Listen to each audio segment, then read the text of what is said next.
Hey guys, welcome back to tech with Abhino episode number 60. കുറച്ച് വീഡിയോസിലായിട്ട് comments വരാറുണ്ട്. അതായത് ഇവൻ ഉഡായിപ്പാണ്, ഫോൺ ഇല്ലാതെ റിവ്യൂ ചെയ്യുന്ന എല്ലാവരും ഉഡായിപ്പാണെന്നൊക്കെയാണ് പറയുന്നത്. ഞാനൊരു കാര്യം പറയാം, ഞാൻ എല്ലാവർക്കും അങ്ങനെ റിപ്ലൈ കൊടുക്കാറുണ്ട്. അതായത് നമ്മൾ റിവ്യൂ ചെയ്യാറില്ല, അതൊന്നും റിവ്യൂ അല്ല. എനിക്ക് തോന്നുന്നു നിങ്ങൾക്കത് റിവ്യൂ ആയിട്ട്, നിങ്ങൾക്ക് റിവ്യൂ എന്താണെന്ന് അറിയാത്തതുകൊണ്ടായിരിക്കും അങ്ങനെ പറയുന്നത്. അതായത് നമ്മളെ വീഡിയോസ് എപ്പോഴും കാണുന്നവർക്ക് കുഴപ്പമില്ല, ഈ പുതുതായിട്ട് വരുന്നവരാണ് ഈ പറയുന്ന രീതിയിലുള്ള കമൻറ്റ്സ് ഒക്കെ വരുന്നത്. അതായത് ഞാൻ ചെയ്യുന്നത് സ്പെക്ക് വെച്ച് അനലൈസ് ചെയ്ത് മാത്രമാണ് ഒരു ഫോണിനെ പറ്റി പറയുന്നത്. അല്ലാതെ ആ ഫോൺ യൂസ് ചെയ്തിട്ടോ അങ്ങനെ ഒന്നും ഞാൻ പറയാറില്ല. ജസ്റ്റ് സ്പെക്ക് വെച്ച് ബാക്കിയുള്ള ഫോണൊക്കെ ആയിട്ട് കമ്പയർ ചെയ്ത് മാത്രമേ പറയാറുള്ളൂ.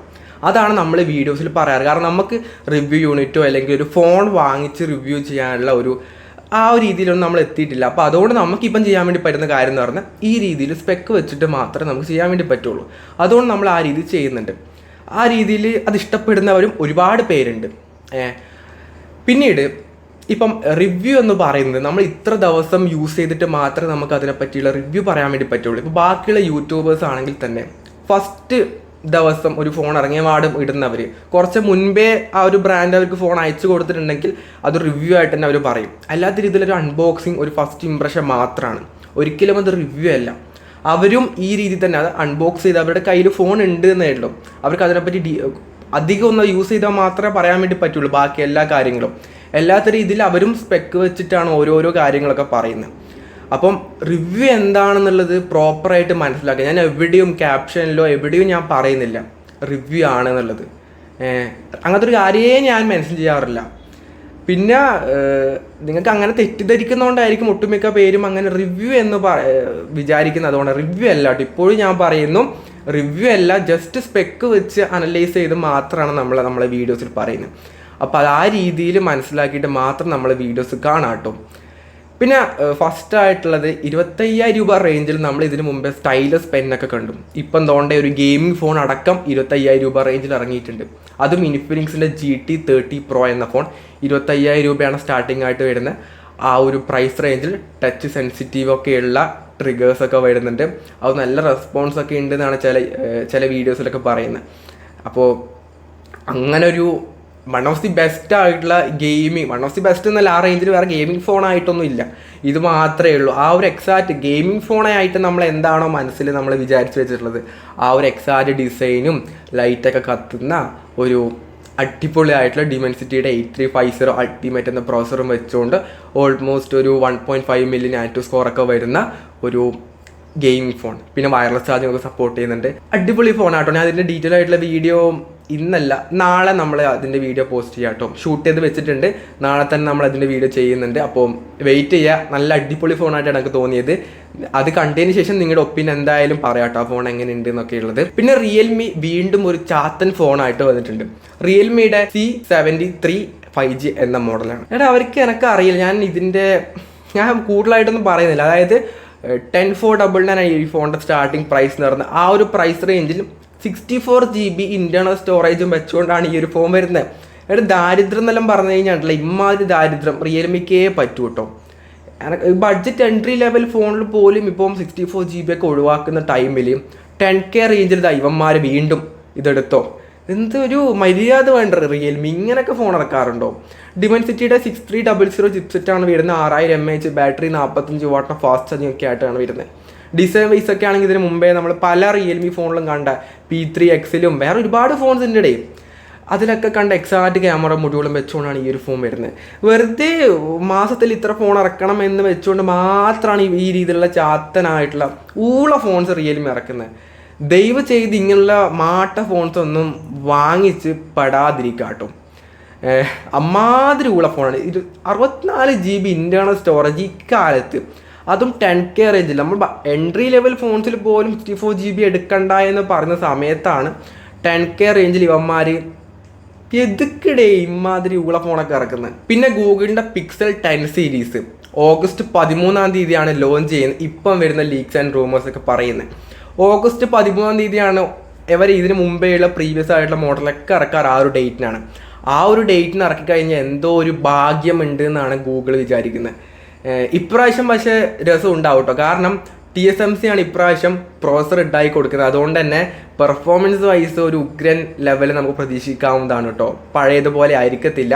ഡിസൈൻ വൈസ് ഒക്കെ തന്നെ ഇതിന് മുമ്പേ ഇറങ്ങിയ പോലെ തന്നെയാണ്. ചെറിയ മിനുക്കുമണി അങ്ങോട്ടും ഇങ്ങോട്ടും ചെയ്ത് വെച്ചിട്ടുണ്ടാവും എന്നല്ലാതെ ബേസിക്കലി ഡിസൈൻ ആ ഒരു എക്സാക്ട് സാധനം തന്നെയാണ്. നല്ല രസമുണ്ട് അത്. അതിന് ഇപ്പോഴേ ഒന്നും മാറ്റണ്ട എന്നാണ് എൻ്റെ ഒരു ഒപ്പീനിയൻ. നല്ല രസമുള്ള നല്ലൊരു ഡിസൈനാണ് കേട്ടോ. അപ്പോൾ ഓഗസ്റ്റ് 13 ഗൂഗിളിൻ്റെ ഭാഗത്തുനിന്ന് അവരുടെ ഫോൺസ് അന്ന് ഇറങ്ങുന്നുണ്ട്. പിന്നെ ഇപ്രാവശ്യം വരുന്ന iPhone 17 സീരീസിൽ ഡിസ്പ്ലേയുടെ സൈസ് വലുതായിരിക്കും. ഇതിന് മുമ്പേ നമ്മൾ കണ്ട എല്ലാ നോൺ പ്രോ മോഡലുകളിലും 6.1 ഇഞ്ച് ആയിരുന്നു ഡിസ്പ്ലേ സൈസ് ഉണ്ടായത്. പക്ഷെ ഇപ്രാവശ്യം 6.3 ഇഞ്ച് ഡിസ്പ്ലേ സൈസ് കൊണ്ടുവരും. ഇപ്പോഴത്തെ ഒരു ട്രെൻഡാണ് 6.3 ഇഞ്ച് എന്ന് പറയുന്നത്. അപ്പം ഇവരും ജസ്റ്റ് ഒന്ന് ഡിസ്പ്ലേ ഒന്ന് കുറച്ചും കൂടെ കൂട്ടിയിട്ടുണ്ട്. പ്ലസ് 120 ഹെർട്സിൻ്റെ പ്രൊമോഷൻ ഡിസ്പ്ലേ ആയിരിക്കും ഉറപ്പായിട്ടുണ്ടാവും ഇപ്രാവശ്യം. ഒരു കൺഫ്യൂഷൻ ഇല്ലാതെ പറയാം, കാരണം ഇപ്രാവശ്യം എന്തായാലും ഉണ്ടാവും പ്രൊമോഷൻ. അപ്പോൾ എൻജോയ് ആക്കുക. അപ്പോൾ ഇപ്രാവശ്യത്തെ സെപ്റ്റംബർ മാസം ഐഫോൺ ഒരുപാട് മാറ്റങ്ങൾ ഇപ്രാവശ്യം എന്തായാലും വരുന്നുണ്ട്. ഡിസൈൻ വൈസ് ആണെങ്കിലും ഇതുപോലുള്ള നോൺ പ്രോയിൽ ഡിസൈൻ വൈസ് മാറ്റങ്ങൾ വരുന്നില്ല. പക്ഷേ ഈ പറയുന്ന രീതിയിൽ ഡിസ്പ്ലേ സൈസിലൊക്കെ വ്യത്യാസം വരുന്നുണ്ട്. പിന്നെ നത്തിങ് ഫോൺ 3 ലോഞ്ച് ഡേറ്റ് അവരിപ്പോൾ കൺഫേം ചെയ്തിട്ടുണ്ട്.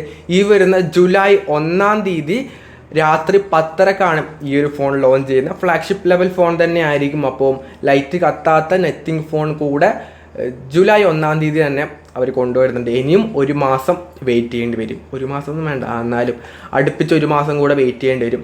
പിന്നെ സാംസങ്ങിൻ്റെ ബിഗ് ബ്രേക്കിംഗ് ആയിട്ട് ന്യൂസാണ്. അതായത് സാംസങ്ങിൻ്റെ C Flip, C Fold 7, പിന്നെ അതുപോലെ തന്നെ FE, C Flip FE, ഈ 3 ഫോൺസും ജൂലൈ 10 ലോഞ്ച് ചെയ്യുമെന്നാണ് ഇപ്പോൾ സാംസങ്ങിൻ്റെ അടുത്ത് നിന്ന് കിട്ടുന്ന ഒരു ന്യൂസ് എന്ന് പറയുന്നത്. അപ്പോൾ ജൂലൈ 10 3 അവരുടെ വെറൈറ്റി ആയിട്ടുള്ള ഫോൺസ് വരുന്നുണ്ട്. ഇതിലെ ചിപ്സെറ്റ് എന്ന് പറയുന്നത് ഇപ്പം C Fold 7 സ്നാപ്ഡ്രാഗൻ്റെ 8 ആണ്. C Flip 7 എച്ച്നോസിൻ്റെ 2500 ആണ്. C Flip 7 FE എക്സിനോസിൻ്റെ 2400 എന്ന ചിപ്സെറ്റും വെച്ചുകൊണ്ടാണ് വരുന്നത്. ജൂൺ 10 ഇപ്പം ന്യൂസ് കേൾക്കുന്നത്. ചിലപ്പോൾ മാറാം, അത് ഒഫീഷ്യൽ അല്ല കേട്ടോ. അതുകൊണ്ട് ജസ്റ്റ് ഒന്ന് പറയാമെന്നുള്ളൂ. എന്തായാലും അടുത്ത മാസം, ഇത് ജൂലൈ, അടുത്ത മാസം സാംസങ് അങ്ങനെ ഒരു 3 ഫോൺസ് കൂടെ വരുന്നുണ്ട്. പിന്നെ അവരുടെ ഫോൾഡ് FE എന്ന ഫോൺ എപ്പം വരുമെന്ന് പറയുന്നില്ല കേട്ടോ. അത് ഈ ഒരു ലോഞ്ച് ഇവൻറ്റിൽ എന്തായാലും ഉണ്ടാവാൻ ചാൻസ് ഇല്ല. അതിന് ശേഷമായിരിക്കും ചിലപ്പോൾ ഉണ്ടാവാൻ വേണ്ടി പോകുന്നത്. പിന്നെ ഇന്റൽ ഒരു മാക്രി ഫോണായിട്ട് വരുന്നുണ്ട്. Zeno 5G എന്ന ഫോണാണ്. ഇതിന് ഹൈലൈറ്റ് ആയിട്ടുള്ള ഫീച്ചേഴ്സ് ഒക്കെ കേട്ടാൽ നിങ്ങൾ ഞെട്ടും. 120 ഹെർട്സിൻ്റെ റിഫ്രഷ് റേറ്റ് ഉണ്ടാകും. IP54 IP റേറ്റിംഗ് ഉണ്ടാകും. പിന്നീട് എന്താണ് അവർ ഹൈലൈറ്റ് ആയിട്ട് പറഞ്ഞത്, റിയൽ ആയിട്ടുള്ള 5G കിട്ടും. ബാക്കിയൊക്കെ നമ്മളൊക്കെ യൂസ് ചെയ്യുന്ന 5G ഇപ്പോഴും റിയൽ അല്ല എന്നാണ് അവർ പറയുന്നത്. അതുമാത്രമല്ല, താഴെ വീണ് പൊട്ടിക്കഴിഞ്ഞാൽ 100 ദിവസത്തിനുള്ളിലാണെങ്കിൽ അത് റീപ്ലേസ്മെൻറ്റ് ചെയ്ത് തരുമെന്നും ഇന്റൽ പറയുന്നുണ്ട്. ഒരു ബഡ്ജറ്റ് ലെവൽ ഫോണാണ്. അപ്പോൾ ഇതിൻ്റെ ഈ 100 days എന്താണ് അതിൻ്റെ കൂടുതലായിട്ടുള്ള കാര്യങ്ങളൊന്നും അവർ പറഞ്ഞിട്ടില്ല കേട്ടോ. ജസ്റ്റ് അങ്ങനെ കൊടുത്തു എന്ന് മാത്രമേ ഉള്ളൂ. അതിൻ്റെ ഡീറ്റെയിൽ ആയിട്ട് എനിക്കറിയത്തില്ല. അപ്പോൾ ഇന്റൽ ഒരു Zeno 5G എന്ന് പറയുന്ന ഒരു ഗംഭീരമായിട്ടുള്ള സ്പെക്കും വെച്ചുകൊണ്ട് 120 ഹെർട്സ് റിഫ്രഷ് റേറ്റും വെച്ചുകൊണ്ട് ഒരു ഉഗ്രനായിട്ടുള്ള ഒരു ഫോൺ കൊണ്ടുവരുന്നുണ്ട്. IP54 റേറ്റിംഗ് ആയിട്ട് വരുന്നത്.